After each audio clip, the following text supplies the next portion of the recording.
I'm gonna just snoop around this area and establish where our best spot to be is. Okay, well, a good display of how a lion's tail can be used as a very effective fly swoosh.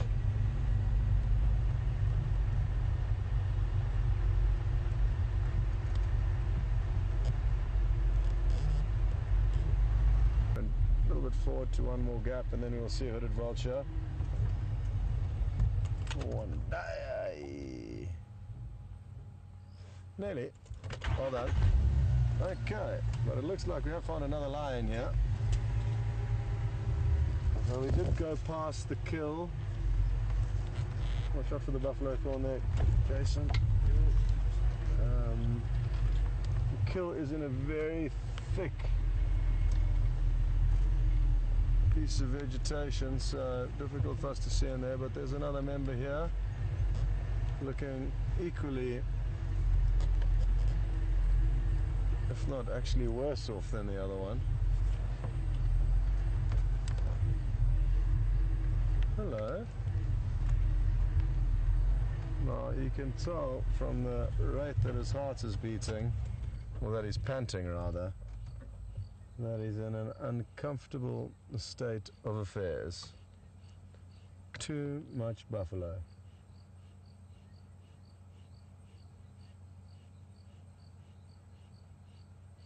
You might even just be able to hear the panting. Can you hear it there, Romeo? Yeah. Wonderful.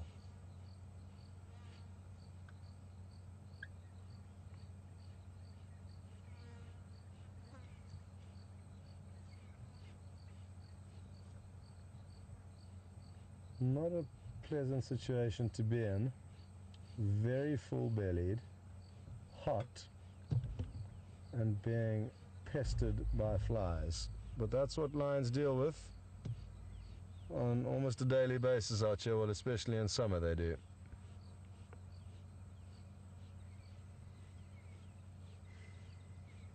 Okay, well, let's keep looking around for the third individual who may provide us with a little bit more entertainment than this guy.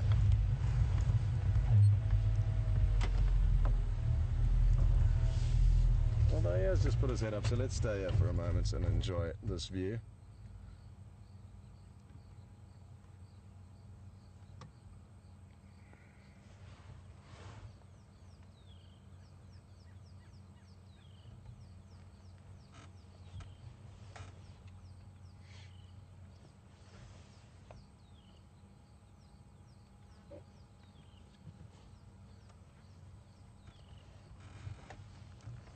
Well, I'm glad he put his head up, folks, because now we do have an incredible view of that beautiful head of theirs, and there's two lower canines sticking out, and they are sizey, and you can understand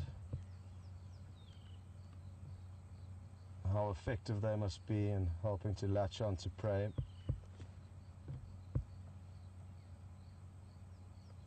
Okay, hello. There we go. Oh, he doesn't look in a good state. But the fact that his head's up is a good one.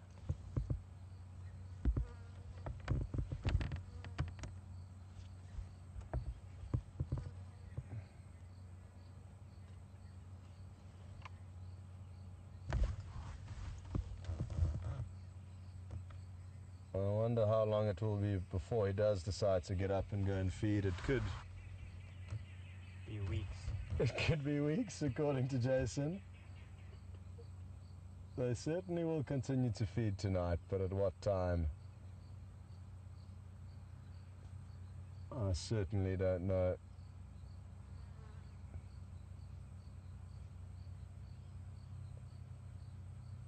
This guy certainly is looking in worse shape than the other one we saw initially.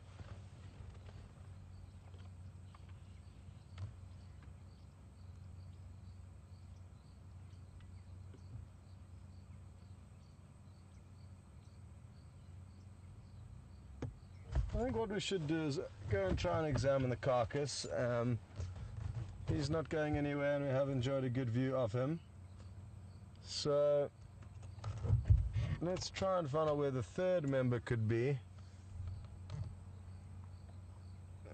It's usually a coalition of 5 males, but 2 of them have been split up. I'm not sure where they could be. Sorry. Anything interesting back there where you looked? No? Okay. Come on, give us a sneeze. You don't want to continue with that sneeze? Okay. Oh.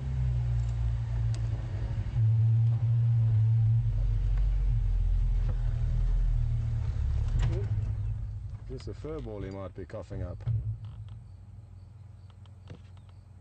Let's watch this space. We may see him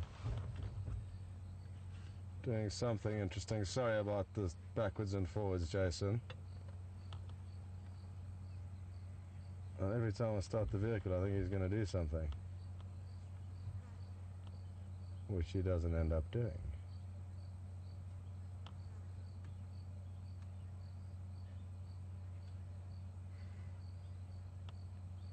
It's like he's going through waves of discomfort, this guy.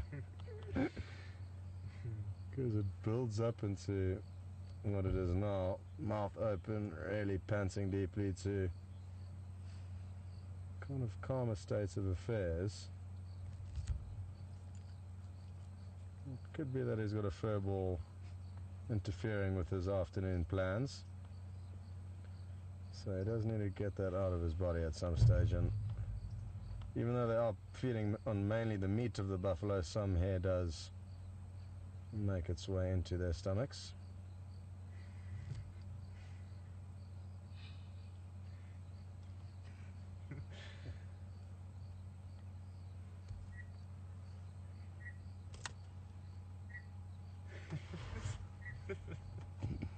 Not in a good state.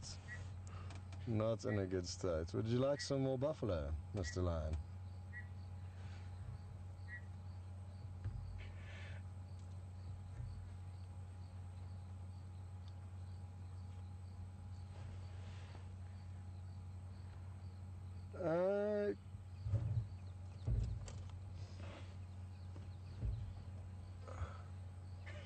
Just got a question through on Twitter asking if lions eat so much that they vomit, and not that I've seen.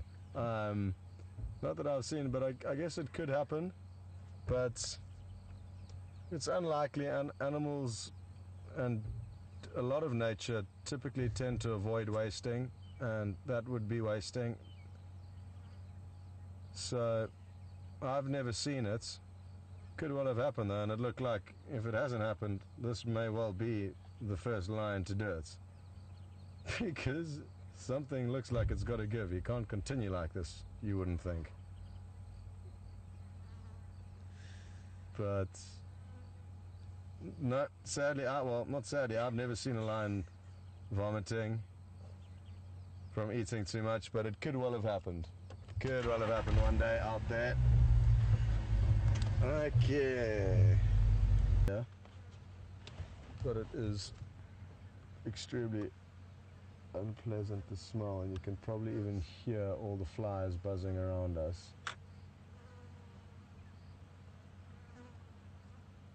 So that is the remains of the buffalo in there. I know it's very thick. There looks to be quite a bit of it left in there. As you can see, the flies are the only ones giving it attention at the moment. Oh, lots of meat still left there, so who knows whether these hyena will be back putting pressure on the lion this evening.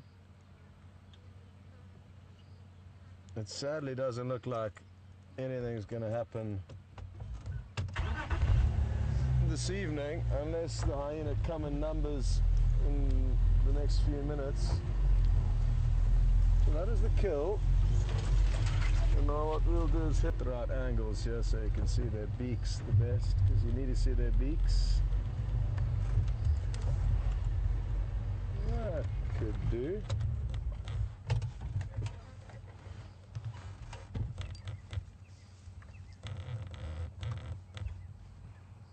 Well, these vultures are simply waiting for the lion and hyena to finish their business. Fortunately enough, a few weeks ago, I was lucky enough to watch probably 40 vultures eventually pluck up the courage to start feeding on a buffalo kill that had been abandoned by these same lions. So there was about 40 vultures up in the trees, sitting there just as they are now.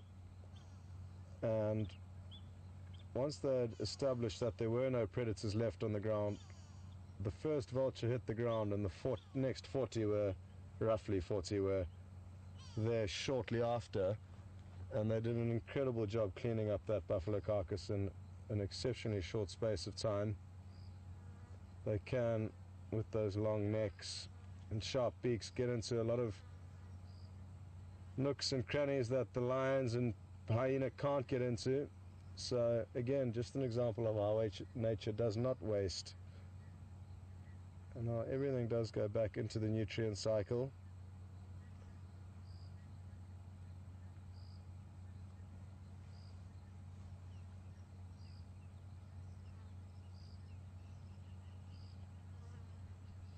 Oh, Jason, try and get these two here. They're having on the left, they're having a little bit of a thing here. Looks like they, oh, you two, play nicely. Now these two, for some reason, aren't happy with where one another are perched at the moment, so let's keep an eye on them. They might have resolved the little issue they had earlier, but the one on the top was pecking down at the one below.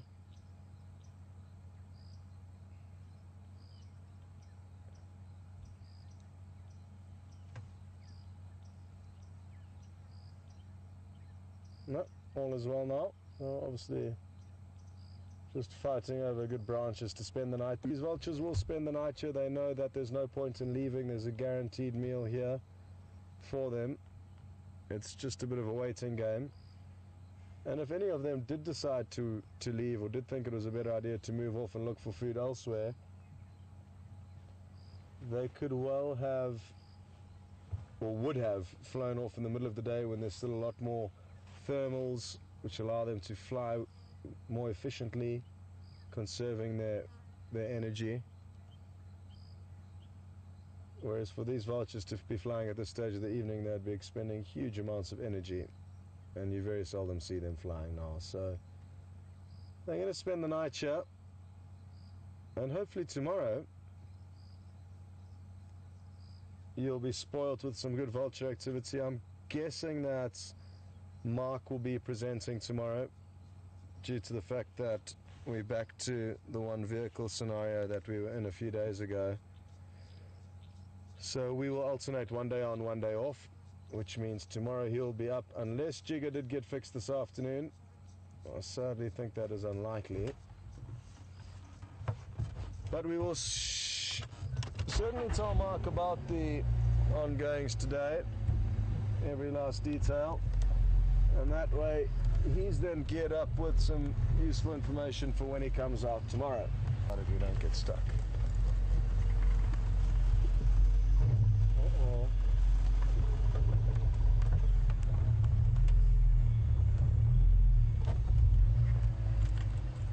Is the branch directly in his face there? No. Wonderful. Okay. Well, as you can see, we have got an incredible angle on him. We've managed to sneak down into a nice little valley, or donga rather, depression, and that's got us not quite eye level with him, but close enough, and that does just give us this beautiful, beautiful view. Typically the lower the angle the better with lions.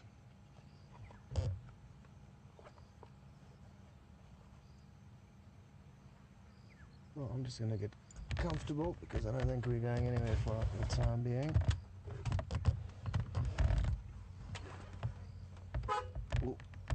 see. It should be disengaged, the hooter.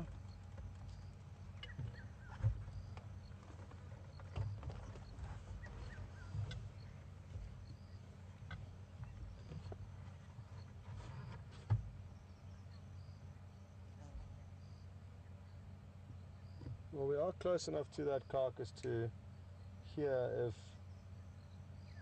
any of them do start feeding.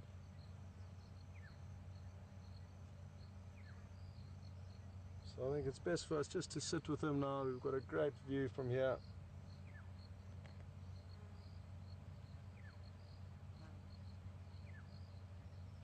And if there's any attention to the carcass, we are very close by, so we'll be able to monitor that.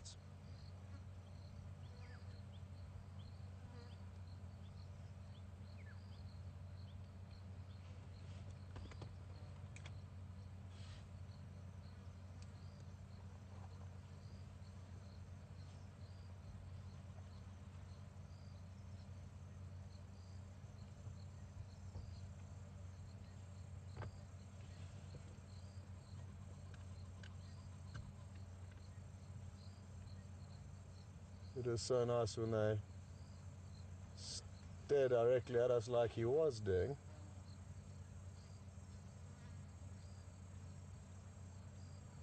But now he's assumed his position that he has spent the majority of the day in,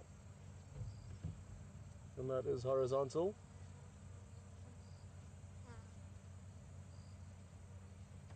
You certainly can't blame him though when you look at how full that belly is.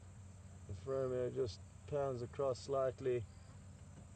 You've got a good side profile of a large bulge of buffalo in that belly.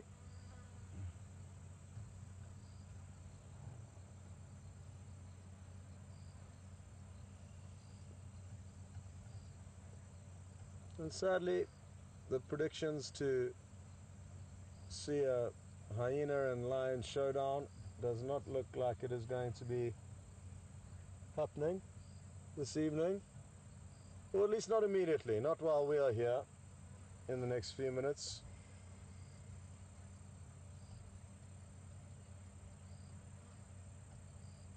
But potentially later on this evening or the early hours of the morning, ideally at 6 o'clock tomorrow morning when Mark's here with you guys. And hopefully these lions will be able to feed on a lot of this carcass, and if they do manage to make their way, the majority, through it, then they may move off, or the hyena may build up the courage to start trying to force them off.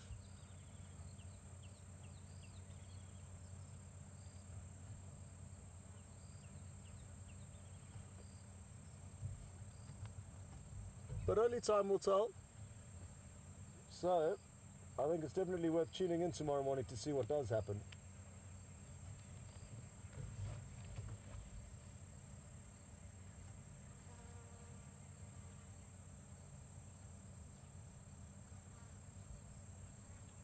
We've got a little video camera on the back of the vehicle that's capturing Jason, the camera, myself, and everything in front of us as well. So Jason's just doing a few running repairs on it now, taking it off for a pan around rather than it being fixed in one spot. Good idea. We obviously get so much good footage that is filmed by the cameramen, but none actually of us really in the moments. So that is what's nice about the GoPro,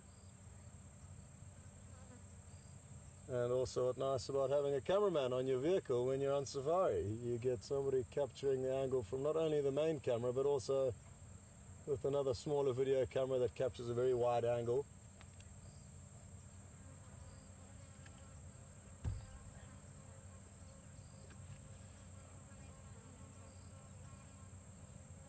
I hope you can hear the flies that are all buzzing around us.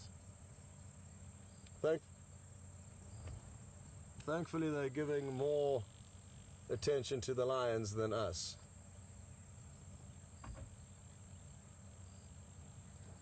I really would love to know what they hear when they do pick their heads up like that. And okay, Jason's just put his earphones on my head very briefly to give me an idea of the audio you're picking up, and it really is wonderful. I'm so glad you do get to pick up such fine audio. The microphones and technology these days just really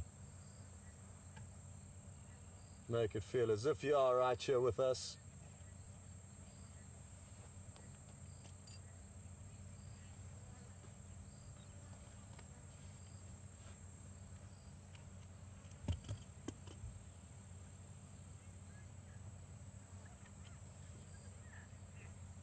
You can probably hear the excitement of a lady in the background. She's obviously arriving at the sighting for the first time.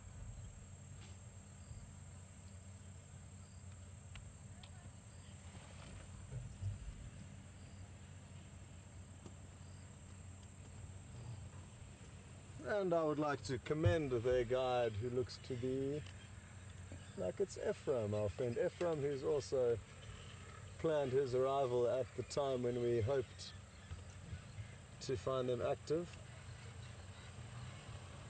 And it looks like this lion's giving Ephraim a warm welcome by putting his head up for his guests.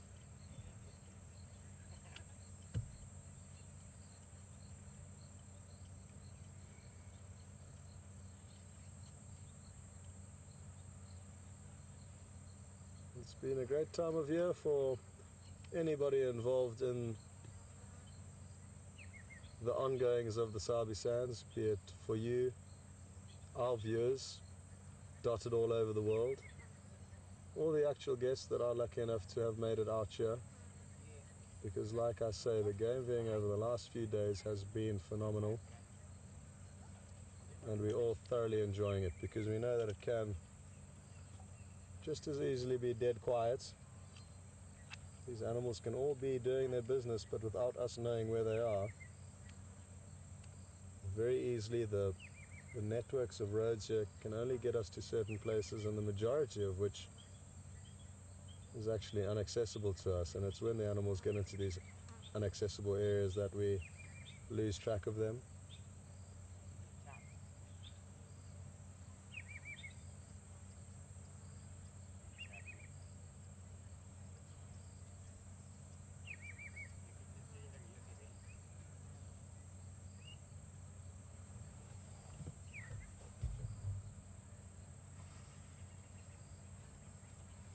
The wind seems, it's not windy, the breeze would be a better term, seems to have changed slightly, and now this buffalo stench is slowly creeping towards us, as it was when we were on the other side of the bush.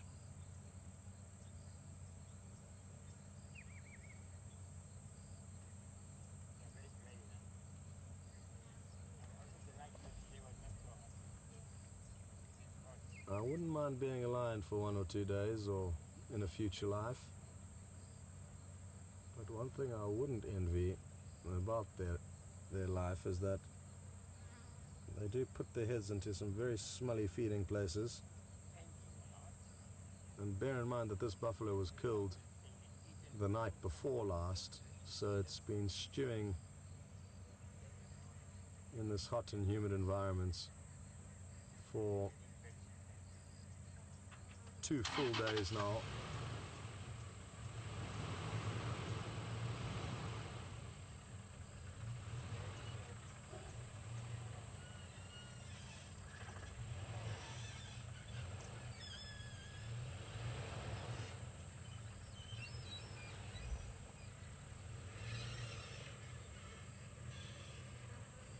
We've just got a very interesting question through from Sherry in Ohio. Good evening, Sherry, and welcome on board. Sherry asked whether there's a chance that a leopard may come and investigate the opportunity to steal some meat, and they certainly do that. As incredibly risky as it is, I've actually seen leopard sneaking up and stealing small pieces of kills while the lions sleep around it, just as we're witnessing here. It was one specific event that I remember clearly, and it was a young male leopard. He was about 20 months old at the time, and he had just started being rejected by his mother. She was about to give birth to new cubs and wanted him out of her life and less responsibility. She had done her role for him. So he was on his own, still lingering in his mother's territory, as does Kunyuma and Quarantine. And he stumbled upon this lion kill. They had killed a waterbuck. And thankfully it was very hot, and they were all seeking refuge in the shade. The waterbuck itself was under a shady bush, but all the lion were about 20 meters away, which isn't far. And this leopard managed to sneak up and steal a piece of meat without the lions even knowing. It was a hair-raising sighting to be in, because if they'd have woken up, there were no trees very close by big enough for that leopard to get up and be safe in. So I was certainly fearing for that leopard's life, and there will be opportunities where, be it a young leopard or an old leopard taking a chance, does come unstuck, and the lions do get a hold of them. And if a lion gets a hold of a leopard, folks, it's no competition, because they are just far larger than leopard. Even a lioness would be considerably larger than a big male leopard. So that, coupled with the fact that lions are often not alone as the leopard are, they've got not one but several lions to contend with. But good question, Sherry, and thanks for asking that. It certainly can happen, but it isn't something that I've seen happen very often, and the leopard's got to be either very brave or very hungry to pull off that kind of a stunt.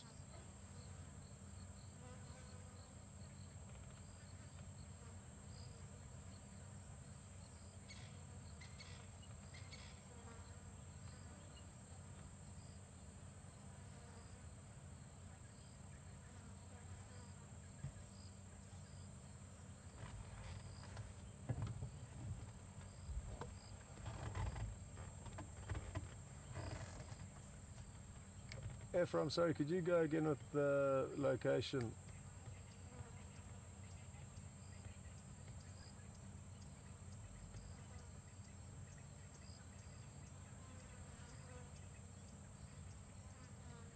Okay, copy, thank you.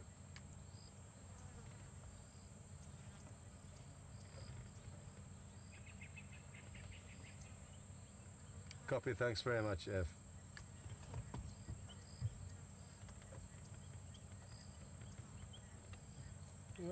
Okay.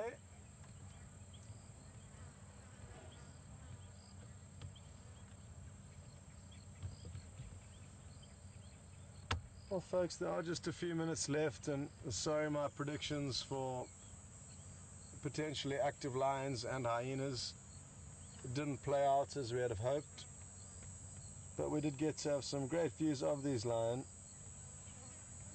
both of which are highly uncomfortable, but did provide us with some great portrait shots staring down the lens at us. So again, a big thank you for joining in this afternoon's drive, and from Jason and myself, I would like to say a big thank you. And just to recap and let you guys know that in all likelihood tomorrow it'll be Mark up and either VM or Brian on camera. I think we're going to try and take turns now while Jiga's getting fixed,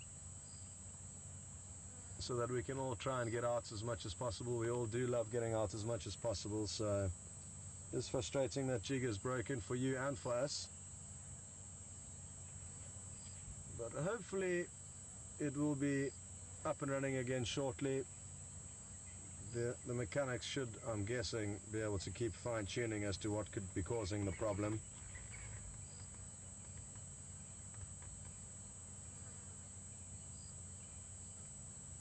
So again, from Jason and myself, thanks very much, and you can expect Mark up tomorrow in the morning and afternoon, unless the vehicles do get fixed.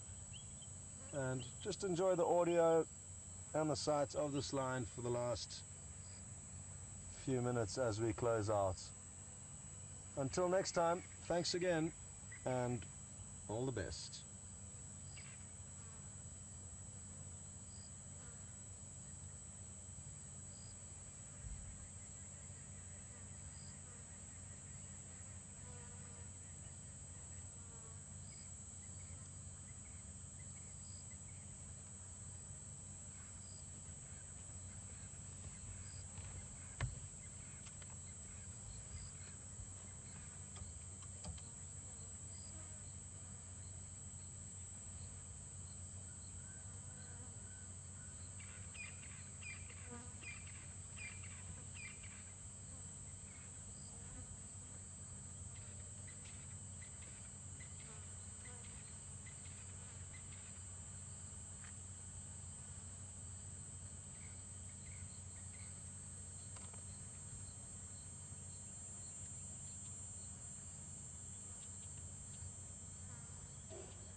Listen to the hyena, folks.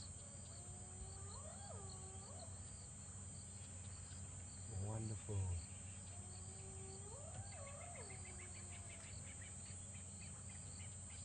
The hyena calling with the shot of the moon really is wonderful.